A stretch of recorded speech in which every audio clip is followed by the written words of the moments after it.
വളരെ ശക്തമായിട്ടുള്ള ഒരു ആക്രമണമാണ് മുസ്ലിം ലീഗിൻ്റെ നിയോജക മണ്ഡലം ഓഫീസിന് നേരെ ഉണ്ടായിട്ടുള്ളത്. അപ്പോൾ നമുക്കെല്ലാവർക്കും അറിയാം, ഇവിടെ കേരളത്തിലാകെ അലയടിച്ച വലിയൊരു UDF തരംഗമുണ്ട്. ആ തരംഗത്തിൻ്റെ ഭാഗമായിട്ട് പോലും സാധാരണഗതിയിൽ സംഭവിക്കാത്ത ഒരു വൻ വിജയമാണ് പെരിന്തൽമണ്ണ മുനിസിപ്പാലിറ്റി അടക്കം ചരിത്രത്തിൽ ആദ്യമായി. മുനിസിപ്പാലിറ്റി ഉണ്ടാകുന്നതിന് മുമ്പ് പോലും UDFന് ഭരണം ഉണ്ടായിട്ടില്ല.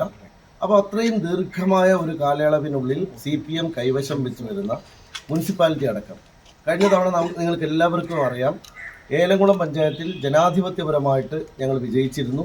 എന്നാൽ ഇടക്ക് ഒരു വലിയ കുതിരക്കച്ചവടം നടന്നു. ആ കുതിരക്കച്ചവടത്തിൻ്റെ ഭാഗമായിട്ട് ഇടതുപക്ഷ മുന്നണിയുടെ നേതാക്കന്മാർ നേരിട്ടിടപെട്ട് ഞങ്ങളുടെ ഒരു സ്വതന്ത്ര മെമ്പറെ കൂറുമാറ്റിയിട്ടാണ് അവിടെ ഭരണം അട്ടിമറിച്ചത്. എന്നാൽ ആ അട്ടിമറിച്ച ഏലംകുളത്ത് പോലും ഇത്തവണ വീണ്ടും ജനാധിപത്യത്തിൻ്റെ കരുത്തിൽ ഞങ്ങൾ തിരിച്ചു വന്നു. ഇത് ജനങ്ങളിൽ ഞങ്ങൾ നടത്തിയ ഒരു വിശ്വാസത്തിൻ്റെ, ജനങ്ങൾ ഞങ്ങൾക്ക് നൽകിയൊരു വിശ്വാസത്തിൻ്റെ ഭാഗമായിട്ടുണ്ടായ ഉജ്ജ്വല വിജയമാണ്. ആ വിജയാഘോഷം ഞങ്ങൾ യഥാർത്ഥത്തിൽ പറഞ്ഞാൽ ആ ഒരു തെരഞ്ഞെടുപ്പ് പരാജയത്തിൻ്റെ തൊട്ടു പിറകെ നടത്താതെ ഒരു സംഘർഷാവസ്ഥയും ഈ നാട്ടിൽ ഉണ്ടാകരുത് എന്ന ഉത്തമ വിശ്വാസവും കരുതലും കൊണ്ടാണ് ഞങ്ങൾ ഒരാഴ്ച പിന്നിട്ടിട്ടാണ് 21-ാം തീയതി നമ്മുടെ സത്യപ്രതിജ്ഞയ്ക്ക് ശേഷം മതി ഞങ്ങളുടെ വലിയ ആഘോഷം എന്ന് പറഞ്ഞത്. മാത്രമല്ല, ഈ ആഘോഷത്തോടനുബന്ധമായിട്ട് സ്വാഭാവികമായിട്ടും സംഘർഷ സാധ്യത ഉണ്ടാകാനിടയുള്ളത് CPMൻ്റെ ഓഫീസിൻ്റെ പരിസരത്തേക്ക് ഈ 10,000-കണക്കിന് ആളുകൾ അണിനിരന്ന ഒരു മഹാ വിജയാഘോഷമാണ് ഇന്നലെ നടന്നത്. അപ്പോൾ സ്വാഭാവികമായിട്ടും ആ വിജയാഘോഷം CPMൻ്റെ ഓഫീസുള്ള പട്ടാമ്പി റോഡിലേക്ക് ഒരിക്കലും പോകേണ്ട എന്ന് നേതൃതലത്തിൽ ഞങ്ങൾ തീരുമാനിച്ച് സമാധാനപരമായിട്ട് ഇത്ര വലിയൊരു ആൾക്കൂട്ടം ഉണ്ടായിട്ടും ഒരു തരത്തിലുള്ള സംഘർഷവുമില്ലാതെ വളരെ കരുതലോടുകൂടി ഞങ്ങൾ ആ വിജയാഘോഷം അവസാനിപ്പിച്ചു. അതിനുശേഷം വളരെ ഗൂഢാലോചന നടത്തി ഒരു കാഫർ സ്ക്രീൻഷോട്ട് പണ്ട് ഉണ്ടാക്കിയ പോലെ ഒരു ഗൂഢാലോചന നടത്തി ഒരു വ്യക്തി ഫേസ്ബുക്കിൽ ഒരു പച്ച നുണ പ്രചരിപ്പിച്ചു. CPMൻ്റെ ഓഫീസിന് നേരെ കല്ലേറുണ്ടായി എന്നതായിരുന്നു ആ നുണ.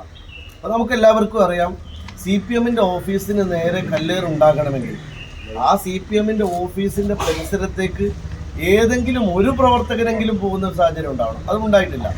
അപ്പോൾ സ്വാഭാവികമായിട്ടും അത്തരമൊരു നുണപ്രചരണത്തിൻ്റെ ഭാഗമായിട്ട്, അത്തരമൊരു കള്ളപ്രചരണത്തിൻ്റെ ഭാഗമായിട്ട് CPM ഒരു വലിയ ഗൂഢാലോചന നടത്തി ആളുകളെ വിളിച്ചു ചേർക്കുകയാണ്. അപ്പം ഞങ്ങൾ സ്വാഭാവികമായിട്ടും ആ സന്ദർഭത്തിൽ വിചാരിച്ചൊരു കാര്യം, CPMൻ്റെ നേതാക്കൾ ഇടപെട്ട് ഈ പ്രശ്നങ്ങളൊന്നും ഇല്ലാതെ മുൻകൈ എടുക്കാനുള്ള സാധ്യതയുണ്ടെന്നാണ്. പക്ഷേ CPMൻ്റെ നേതൃതലത്തിൽ ആലോചിച്ചുകൊണ്ട് അതിൽ CPMൻ്റെ കൗൺസിലർമാരടക്കം മുന്നിട്ടിറങ്ങിയിട്ടാണ് ഇത്തരമൊരു ഭീകരാക്രമണം ഉണ്ടായിട്ടുള്ളത്. ഇവിടെ പതിവ് പോലെ എല്ലാ തെരഞ്ഞെടുപ്പുകളിലും CPM തോൽക്കും.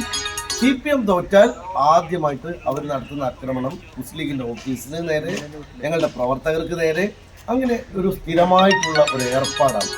പോലീസിന് ഇക്കാര്യം വളരെ നേരത്തെ തന്നെ കൈകാര്യം ചെയ്യാമായിരുന്നു.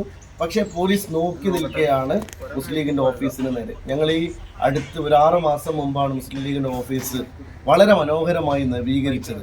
ആ ഓഫീസാണ് പൂർണ്ണമായും അടിച്ച് തകർത്തിരിക്കുന്നത്. ഇതൊരു കണ്ണൂർ മോഡൽ ആക്രമണമാണ്. ഞങ്ങളെ സംബന്ധിച്ചിടത്തോളം ഇത്തരമൊരു ആക്രമണത്തെ ആക്രമണം കൊണ്ട് നേരിടാൻ UDF ആഗ്രഹിക്കുന്നില്ല. കാരണം ജനങ്ങൾ ഞങ്ങൾക്ക് നൽകിയ വിശ്വാസത്തിൻ്റെ ഏറ്റവും പ്രധാനപ്പെട്ട കാര്യം UDF LDF അല്ല എന്നതുകൊണ്ടാണ്. അത്തരമൊരു ആക്രമണവും അത്തരമൊരു ഗുണ്ടായുസവും ജനങ്ങൾ ഇഷ്ടപ്പെടാത്തത് കൊണ്ടാണ് CPMൻ്റെ സ്ട്രോങ് ഹോൾഡായിട്ടുള്ള വാർഡുകളിൽ പോലും അവർ തോറ്റമ്പിയത്. സ്വാഭാവികമായിട്ടും അത്തരമൊരു പരാജയം ഉണ്ടാകുമ്പോൾ ആ പരാജയത്തിൽ നിന്ന് പാഠം പഠിക്കുന്നതിന് പകരം ഏറ്റവും നീചമായ ഒരാക്രമണം വീണ്ടും ജനങ്ങൾക്ക് നേരെ അഴിച്ചുവിടുകയാണ്. അപ്പോൾ രാത്രി UDFൻ്റെ മുഴുവൻ നേതാക്കന്മാരും രാത്രി തന്നെ ഞങ്ങളുടെ പ്രവർത്തകരോടൊപ്പം ഞങ്ങൾ പ്രതിഷേധ സമരവുമായി തെരുവിലിറങ്ങി. നട്ടപ്പാതിര വരെയും ആ സമരം തുടർന്നു. സമരത്തിൽ ഞങ്ങൾ വളരെ കൃത്യമായി മുന്നോട്ട് വെച്ചൊരു കാര്യം, പ്രതികളെ പിടിക്കാതെ ഞങ്ങൾ ഒരു കാരണവശാലും പിരിഞ്ഞു പോകുന്ന പ്രശ്നമേ ഇല്ല എന്നായിരുന്നു പറഞ്ഞത്. അപ്പോൾ നിങ്ങൾക്ക് മനസ്സിലാക്കേണ്ട ഒരു കാര്യം, കണ്ണൂരിലെ ആക്രമണം, വടകര താലൂക്കിലെ ആക്രമണം, കോഴിക്കോട് ജില്ലയിലെ കുറ്റ്യാടി ഭാഗത്തുണ്ടാകുന്ന ആക്രമണം, അതിന് സമാനമായ ഒരു മൈൻഡ് സെറ്റുള്ള ചില നേതാക്കന്മാർ ഈ പാർട്ടിക്കകത്തുണ്ട്. അതുകൊണ്ട് CPMൻ്റെ നേതാക്കന്മാർ വളരെ ഗൗരവത്തോടെ ആലോചിക്കേണ്ട കാര്യം, നിങ്ങൾക്ക് ഇത്തരത്തിൽ ജനപിന്തുണ നഷ്ടപ്പെട്ടിട്ടും അത് തിരിച്ചറിയാൻ നിങ്ങൾക്ക് സാധിക്കുന്നില്ലെങ്കിൽ അത് നിങ്ങളുടെ വലിയ പരാജയമാണ്. അപ്പോൾ സ്വാഭാവികമായിട്ടും ഞങ്ങൾ ഈ പ്രശ്നത്തെ ഗൗരവമായി തന്നെ കണ്ടു. മാത്രമല്ല, ഇതിലെ വേറൊരു പ്രധാനപ്പെട്ട കാര്യം, രാത്രി പോലീസ് വളരെ കൃത്യമായിട്ട് തന്നെ പോലീസ് ഇതിൽ ഇടപെടണമെന്ന് നമ്മൾ പറഞ്ഞു. ഞങ്ങൾ വളരെ സന്തോഷപൂർവ്വം ഒരു കാര്യം പറയുന്നു, പെരിന്തൽമണ്ണയിലെ പോലീസ് പ്രത്യേകിച്ച് ഡിവൈഎസ്പിയുടെ നേതൃത്വത്തിൽ തന്നെ വളരെ ക്രമസമാധാന പാലനത്തിന് വേണ്ടി രംഗത്തിറങ്ങി രാത്രിക്ക് രാത്രി പ്രതികളെ പിടികൂടുന്നതിൽ വലിയൊരു വിജയം പോലീസിനുണ്ടായിട്ടുണ്ട്. അത് ആശ്വാസകരമാണ്. നമ്മളെ സംബന്ധിച്ചിടത്തോളം ഞങ്ങൾ ഇന്നലെ രാത്രി പ്രതികളെ പിടികൂടാത്ത ഒരു സാഹചര്യം ഉണ്ടായപ്പോൾ സ്വാഭാവികമായും പോലീസിൻ്റെ ഭാഗത്ത് നിന്ന് വലിയ വീഴ്ച ഉണ്ടായി എന്ന ബോധ്യത്തിൽ ഇത് തീർച്ചയായിട്ടും ജനങ്ങളുടെ ഒരു പ്രശ്നം എന്ന നിലയിൽ തന്നെ ഉയർത്തിക്കൊണ്ടുവരാനാണ് ഞങ്ങൾ ആഗ്രഹിച്ചത്. അപ്പോൾ സ്വാഭാവികമായിട്ടും ആ ഒരു പശ്ചാത്തലത്തിൽ, അത്ര വൈകാരികമായ പശ്ചാത്തലമായിരുന്നു. നിങ്ങൾ മനസ്സിലാക്കേണ്ടത്, ആ സന്ദർഭത്തിൽ ഒരു ആക്രമണത്തിന് നമ്മൾ തുനിയുകയാണെങ്കിൽ വളരെ എളുപ്പത്തിൽ ഞങ്ങൾക്ക് ആക്രമണം അയച്ചുവിടാമായിരുന്നു. ഞങ്ങൾക്ക് LDFന്റെ CPMന്റെ ഓഫീസ് ഞങ്ങൾക്ക് ആക്രമിക്കാമായിരുന്നു. പക്ഷെ ഒരിക്കലും UDF അത് ചെയ്യില്ല. കാരണം അക്രമത്തിൻ്റെ വഴി കൊണ്ട് നേരിടാൻ ഞങ്ങൾ ആഗ്രഹിക്കുന്നില്ല. ഞങ്ങളതിനെ നിയമപരമായി നേരിടാനാണ് ആഗ്രഹിക്കുന്നത്. ഞങ്ങളുടെ പ്രവർത്തകന്മാരെ മുഴുവനും ശാന്തരാക്കി ഞങ്ങൾ നിർത്തി. ഇന്നലെ രാത്രി UDFന്റെ നേതാക്കന്മാരെല്ലാവരും, കോൺഗ്രസിൻ്റെയും മുസ്ലിം ലീഗിൻ്റെയും നേതാക്കന്മാർ സംയുക്തമായി ഞങ്ങൾ ആലോചന നടത്തി. ആ ആലോചനയുടെ ഭാഗമായിട്ട് ഇന്ന് രാവിലെ 6 മണി മുതൽ ഞങ്ങൾ ഹർത്താൽ ആലോചിച്ചിരുന്നു. പക്ഷേ ഇന്നലെ രാത്രി 5:30 മണിയോടുകൂടി വളരെ പ്രധാനപ്പെട്ട ഒരു പ്രതിയെ അദ്ദേഹം കടന്നു കളയാൻ ശ്രമിക്കുകയാണുണ്ടായത്. എയർപോർട്ടിലേക്ക് കടന്നു കളഞ്ഞ് അദ്ദേഹം എമിഗ്രേഷൻ വെച്ച് ലുക്കഡ് നോട്ടീസിൻ്റെ ഭാഗമായിട്ടാണ് അദ്ദേഹം പിടിയിലാകുന്നത്. അപ്പോൾ അങ്ങനെ ഒരു പോലീസ് ആക്ഷൻ ഈ കാര്യത്തിൽ ഉണ്ടായതിൽ ഞങ്ങൾക്ക് സന്തോഷമുണ്ട്. ആ സാഹചര്യത്തിൽ ഞങ്ങൾ മനസ്സിലാക്കുന്നത്, ജനങ്ങൾ നൽകിയ മാൻഡേറ്റ് ഞങ്ങളുടെ സമാധാനത്തിന് നൽകിയ മാൻഡേറ്റാണ്. ഞങ്ങളൊരു വളരെ വൈകാരികമായൊരു സാഹചര്യത്തിൽ പോലീസ് ആക്ഷൻ ഇല്ലാത്തൊരു സാഹചര്യം വരികയാണെങ്കിൽ പ്രഖ്യാപിച്ച ഹർത്താൽ അതോടുകൂടി 6 മണിക്ക് ശേഷം ഞങ്ങൾ അടിയന്തരമായി UDFന്റെ കൂടിയാലോചന നടന്നു. 7 മണിയോടെ ഞങ്ങൾ ഈ ഹർത്താൽ പിൻവലിക്കുന്നതായി പ്രഖ്യാപിച്ചു. ഇവിടെ പൊതുജനങ്ങളോടും സാധാരണക്കാരോടും പറയാനുള്ളൊരു കാര്യം, ഒരിക്കലും ഞങ്ങൾ ഒരു അക്രമ സമരത്തിലേക്കോ ഹർത്താലിലേക്കോ പോകാൻ ആഗ്രഹിക്കുന്നവരല്ല. പക്ഷേ ഈ ഒരു സാഹചര്യം ഉണ്ടായപ്പോൾ അത് സ്വാഭാവികമായും നേരിടേണ്ട പ്രതിഷേധം, അത്യുജ്വലമായ പ്രതിഷേധം നടത്തേണ്ടതുണ്ട് എന്ന ബോധ്യത്തിലാണ് ഹർത്താൽ ആലോചിച്ചിരുന്നെങ്കിലും ആ ഹർത്താൽ പിൻവലിച്ചിരിക്കുകയാണ്. ജനങ്ങളോടാണ് ഞങ്ങളുടെ കടപ്പാട്. ഒരു കാര്യം കൂടി പറയാം, 7 പഞ്ചായത്തുകളും പെരിന്തൽമണ്ണയിൽ ഞങ്ങൾക്ക് നൽകിയത് ജനങ്ങളാണ്. ഞങ്ങളുടെ വിശ്വാസം ജനങ്ങളിലാണ്. ഇപ്പോൾ ഇന്നലെ ഹർത്താൽ ഞങ്ങൾ ആലോചിച്ചപ്പോൾ തന്നെ കൃത്യമായി 3 കാര്യങ്ങൾ ഞങ്ങൾ പറഞ്ഞിരുന്നു.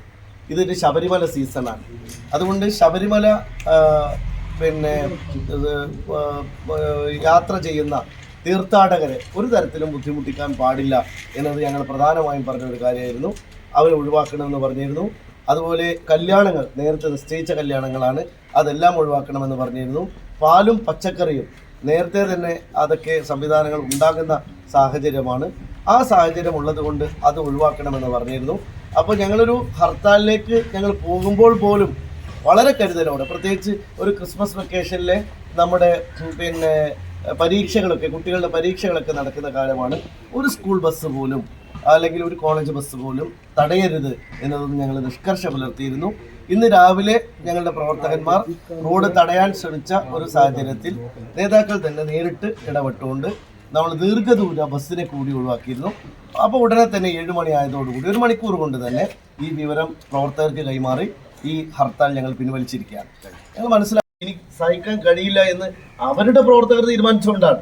അതുകൊണ്ട് ഈ കല്ലെറിഞ്ഞവരിൽ ഇതുപോലെയുള്ള സാധാരണ LDFകാർ പോലും ഇല്ല.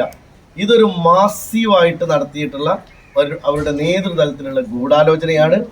ഈ ഗൂഢാലോചന കൂടി പോലീസ് പുറത്തു കൊണ്ടുവരണം എന്നത് വളരെ പ്രധാനമായിട്ടുള്ള കാര്യമാണ്.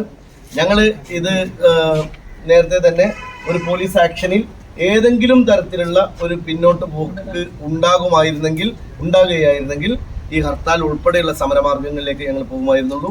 ഒരിക്കൽ കൂടി അടിവരയിട്ട് പറയാം, പെരിന്തൽമണ്ണ പോലെയുള്ള ഒരു സ്ഥലത്ത് കൂടുതൽ ജനങ്ങളൊക്കെ പ്രബുദ്ധരായ ഒരു സ്ഥലത്ത് ഇങ്ങനെ അടിച്ചും എറിഞ്ഞും ആക്രമിച്ചും ഓഫീസ് പൊളിച്ചും തോൽപ്പിക്കാനാണ് CPM വിചാരിക്കുന്നതെങ്കിൽ അത് ജനങ്ങളാണ് നിരത്തിൽ ഞങ്ങൾ പ്രതിരോധിക്കും. ഇവിടുത്തെ വ്യാപാരികളായ ആളുകളോടൊന്നും ഞങ്ങൾക്ക് യാതൊരു പ്രയാസവുമില്ല. കാരണം അവർക്ക് ആർക്കും ഒരു ബുദ്ധിമുട്ടുണ്ടാക്കുന്ന തരത്തിൽ ഹർത്താൽ പോകണ്ട എന്നത് UDFന്റെ തീരുമാനം. ഇതിന്റെ ഏറ്റവും ദുഃഖകരമായ കാര്യം, ഈ അക്രമികൾ ഒരു സംഘം ആളുകളാണ്, ഒരു ചെറിയ സംഘം ആളുകളാണ്. അവിടെ നിറയെ പോലീസുകാരുണ്ടായിരുന്നു. പോലീസുകാർ അവരെ താലോലിക്കുന്നതാണ് ഞങ്ങൾ കാണുന്നത്. പോലീസുകാർ എറിഞ്ഞ പ്രതികളെ ഞാൻ നിങ്ങൾക്ക് ആ വീഡിയോ മൊത്തം നിങ്ങൾക്ക് നൽകാം. പിന്നെ ഓഫീസ് ആക്രമിച്ച് എറിയുന്ന ആളെ പിന്നെ ചുമലിൽ തലോടി പോകുന്ന ഒരു പോലീസ് ഞങ്ങൾ കണ്ടു. ഈ പോലീസ് ഉദ്യോഗസ്ഥരോട് ഞങ്ങൾക്ക് പറയാനുള്ളത്, ക്രമസമാധാന പാലനം എന്ന ഉത്തരവാദിത്തം നിങ്ങൾ നിറവേറ്റിയില്ല എന്നുള്ളതാണ് ഇതിലെ ഒന്നാമത്തെ കാര്യം. പോലീസ് പ്രശ്നക്കാരുടെ കൂടെ, സംഘർഷക്കാരുടെ കൂടെ, നമ്മൾ സാധാരണ ഗുജറാത്ത് കലാപത്തിലൊക്കെയാണ് ഇങ്ങനെ പോലീസിനെ കണ്ടത്, ആ തരത്തിലായിരുന്നു പെരുമാറിയത്.